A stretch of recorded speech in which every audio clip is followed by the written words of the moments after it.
I am a teacher here in Tanji Basic School. Basically, I am also the in-country coordinator for Help2Unify organization. Help2Unify is a charity-based organization based in Austria, in Europe. And then they help in so many different aspects. That is in water, in education, and in food, in clothing, and then many other life-changing projects that they are involved in.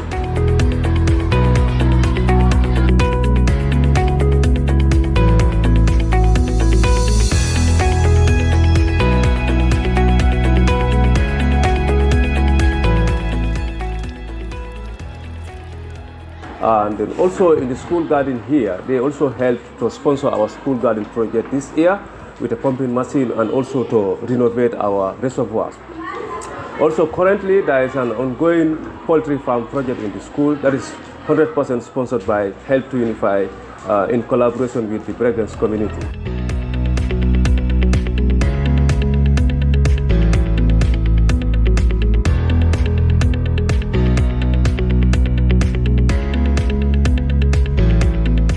As Tanji is growing, the yearly classes are increasing.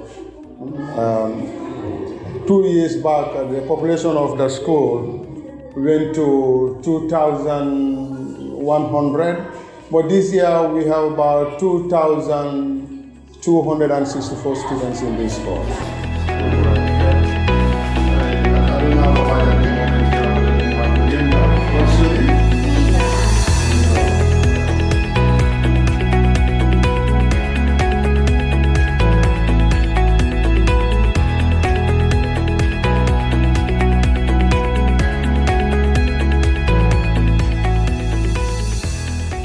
When I first came to this school in around 2019, I found that there was no school garden.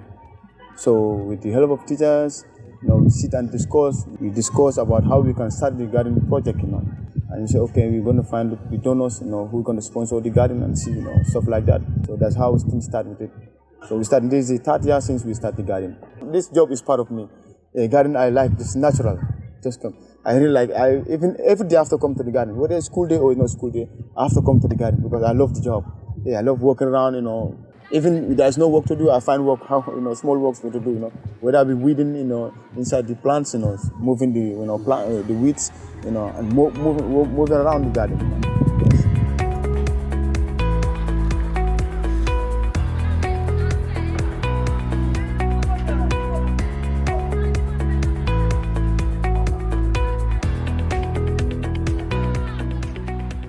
The school garden is really important because garden, is part of the extracurricular activities, and also children learn, in their subjects. Like when you come to science, and SES, social environmental studies, you have all these things there. So especially science. So when they come to the growth of plants, they can come to the garden. That was last year when I have some students who came around. I showed them how to make beds and how to plant their seedlings. I saw them and they were taking care of their beds, and they see how every week how the things grow, and what are the things that they need to put in the bed so that their plants can grow up. They were really enjoying it. Yeah.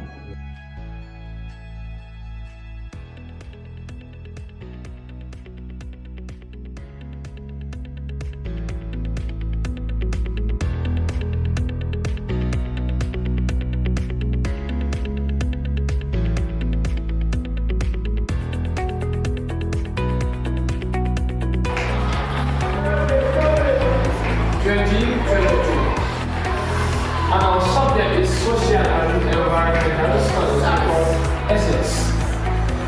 Now, before I move to this topic, the most important thing to me about life is about sharing and caring. Like if you look at creation, that human beings, we are created, through God's image. It is very important, to care for each other and give support, especially the young ones. Give them the moral advice, the technical advice, the support, nurture them, so that they can become an admirable figure in the society when they grow up, and they can take up different responsibilities also. Most of them can be doctors, lawyers, teachers, and you name it. As a teacher, before I start my lessons, I normally narrate storyline to kids, to capture their attention also, to give them the notion that what they are doing, they should like it, to awaken their senses also. So like I will bring some riddles, short folk tales also before I start my lesson also. At the end of my lesson also, I give moral advice, moral support, to inspire them so that they can be greater, in future. This is one of the books that I officially launched. This one is called Realms of Sadness. This one is centered on a particular child, this girl child, about some of the evil practices that are happening with our society, and some of the culprits that are trying to endanger the life of students that are going to school. So more and more out, this address, about the need of the child, a girl child particularly. So this one, my journey through the desert, is a personal memoir of the bad way that I undertook, during some days that I was having the notion that going to Europe, we thought that Europe is the land of milk and honey. So going there, money grow on trees. So when you come back to Africa also, you'll be richer. So that's the notion that I have. But having gone through, those difficulties and passed through many countries also, stay in a war zone in Libya during the time of Muhammad Gaddafi before he was killed. I was there. I know what I endure, the difficulties that I encounter. So try to discourage other people to embark on that road. So I came up with the idea that I have to put my idea on book, so that people that want to embark on the journey also can think twice before they embark on the journey. There are numerous challenges I face in school, and my colleagues also face in school.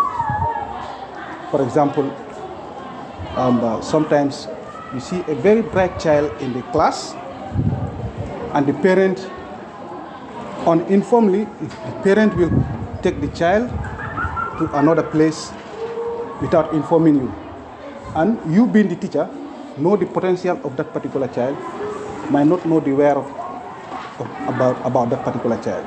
So when you go to their house to ask for them, they will tell you they have migrated to another country. So it's very sudden sometimes, After a few years, the parent will bring back the child, and you realize that what you have impacted in that child has all gone in vain. At times, especially with the girls, a very bright girl will be in a class whom they have potential to become responsible citizen in the future, but the particular girl will be married off. We see all those kind of situations in our school here, and so many other schools within the country.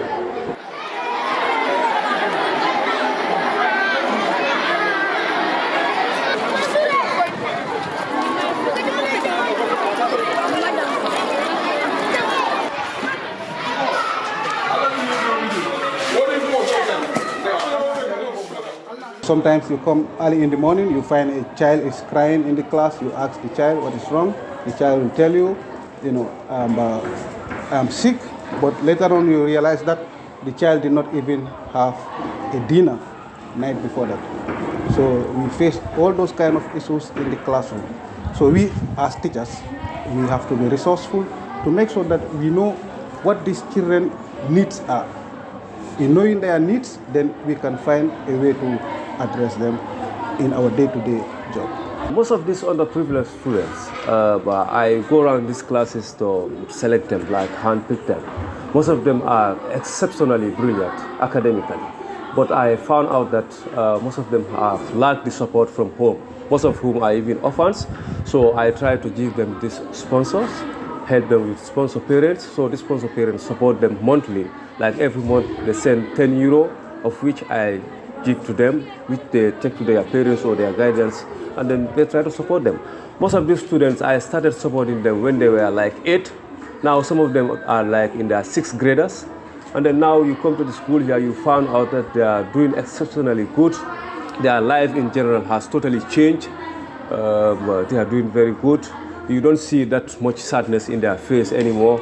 So generally I can say a lot has changed through the support I give to these very, very brilliant students who were vulnerable. But now they are doing very well academically.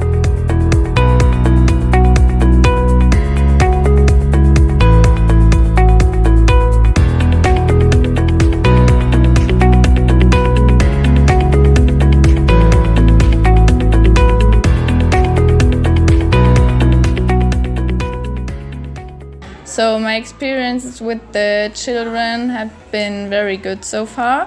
they are all very friendly, and if they see other people, like white people here, they directly come to them and they want to shake hands, and they always say hello, and they are very happy to see you. So that is very nice to experience, and after a while, if you walk down the streets, they might already recognize you. So I heard my name and they would say like, hey, Miss Reiterer, how are you? That's very nice. If I had the resources, I would probably buy a few more printers or lots of paper sheets that teachers are able to make paper sheets for the kids, that they can have them in class. This is a big thing that I would do.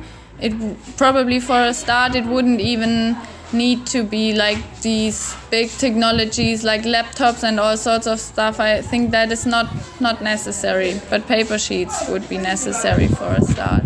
Now we are in the world of technology. If schools could have projectors, if schools could have printing machines, that will really make a difference in our education.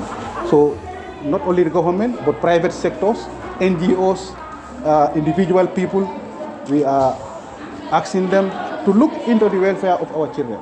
Because if you look at the Gambia, we have 47% of our population are children. So there is a potential in our future.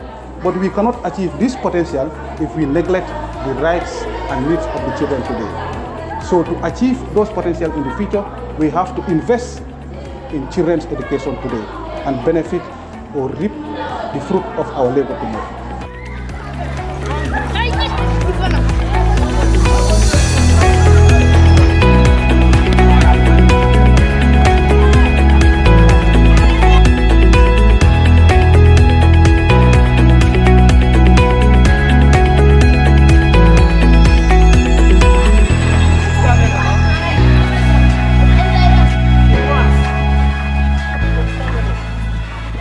Many children cannot perform in the four corners of the class, so therefore we have to take the children outside. Some children can do better outside the class. So it's just part of our curriculum, but not particularly done in the class. Yeah, but we do it outside. We play a lot of games in schools, but in Tanji here we are focused on football because we don't have facilities or equipment for other sporting activities to be done here. We don't have the equipment and the facilities to carry out some of the games. Like when we want to play volleyball, we don't have the net here, we don't have the court, we don't have the ball. Yes, so that one is a big challenge. Handball, the same thing, we only play football here. So there are other social challenges, like some parents don't like their female students to participate in sport. Yeah, even the gears, sporting gears, some believe that if you are a Muslim, you should not put on those kind of gears. Okay, a lot of things. And others also believe that if girls participate in this kind of sport, they cannot give birth, like reproductive system. It's not going to be good for them. We are trying to sensitize them so that those kind of concept can be history. Yeah, we want to set the future, to mold the children so that they can be prepared. We nurture them, teach them morals, attitude, everything. Yeah, so that they can prepare themselves. So it's a very nice profession. I like it. Yeah.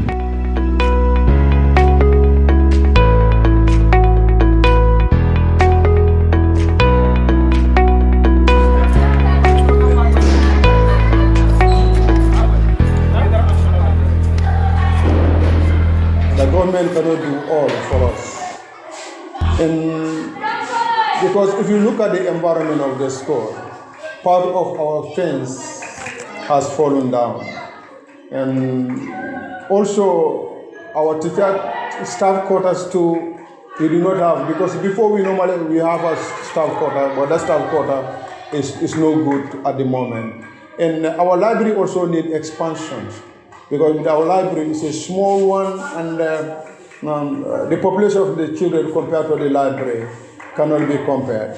So we need to expand our library. And not only that, we also have needy children in this school who cannot even have $10 is where they can buy bread during break time. So sometimes the teachers, they go to their teachers and the teachers help them, but it's difficult for the teachers also to be giving money to all the children sometimes, because not all the time that the school will have a supply to cook for the children. So that also is our constant area and we need help.